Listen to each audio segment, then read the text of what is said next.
Now, world leaders have wrapped up a two-day nuclear summit in Seoul, promising strong action to combat the threat of nuclear terrorism. North Korea's plan to launch a long-range rocket next month has dominated the security summit, despite not being on the official agenda. China correspondent Stephen McDonald reports from Seoul.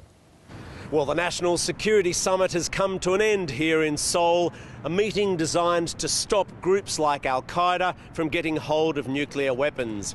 The last act of the meeting was for everybody to agree on this document, this communique. I've got to say, your heart does sink a little bit when you read documents like this. It's full of expressions like, countries, if they're able to do X, should do it, or, you know, you should really try and do Y. I suppose, though, we shouldn't expect that much more than this kind of phraseology, given that more than 50 countries have to agree with this. And according to Australia's Prime Minister Julia Gillard, it's actually not such a bad thing. According to her, the leaders come together at these types of meetings, and that's what drives change. Now, the Prime Minister spoke to us a bit about this last night, and here's some of what she had to say. Then there being the Washington summit leading to this summit, I think you genuinely can say out of that the world is a safer place than it otherwise would have been when it comes to nuclear material.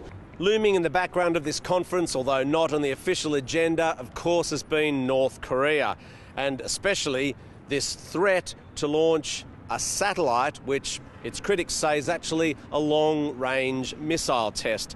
Now, Australia's Prime Minister Julia Gillard was asked about North Korea's decision not to stop this test, to in fact go ahead with it and even use quite strident phraseology in terms of, you know, who's going to stop us from doing this.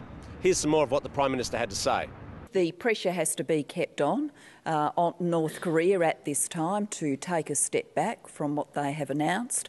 I think the statements that have been made here by leaders are part of putting that pressure on.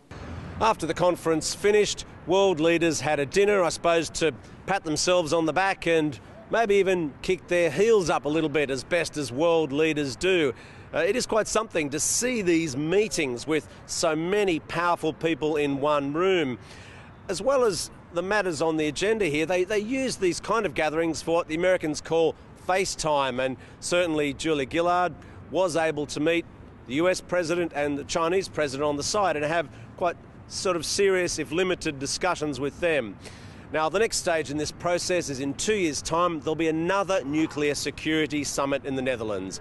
It's hoped that that will be the last time that this happens, because the idea is for organisations like the International Atomic Energy Agency to then take over this role of monitoring nuclear weapons safety and making sure that it doesn't get into the hands of these so-called terrorist groups, non-state groups that might use them to threaten, in President Obama's words, hundreds of thousands of people and cause mayhem and destruction and killing on a large scale.